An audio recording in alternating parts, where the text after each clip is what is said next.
Welcome to the Banker Lamp. Please enjoy the video. In this video, I will explain how to change VW Passat B8 key battery. Start by finding a quiet, well-lit workspace and lay a soft cloth to protect the fob. Inspect the key for seams, buttons, and a manual release. Remove any screws or clips gently using a small flat tool. Keep parts organized. Replace the old cell with a new CR 2032 with the plus side up and reassemble carefully. Once your workspace is ready, position the fob with the buttons facing up and find the seam. Insert a thin, flat tool into the notch and apply gentle, steady pressure while twisting to separate the halves. Work around the perimeter to release each clip without forcing the plastic. If you encounter resistance, double-check for hidden screws.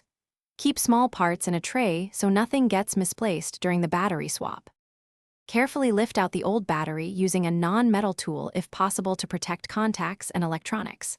Note the battery orientation and insert the new CR 2032 with the plus side facing up, ensuring a snug fit. Before snapping the fob closed, press each button to confirm the LED or car response works. If anything feels loose, open it again and reseat components, then close and secure. Thanks for watching. If this was helpful, leave a like and consider subscribing. See you next time.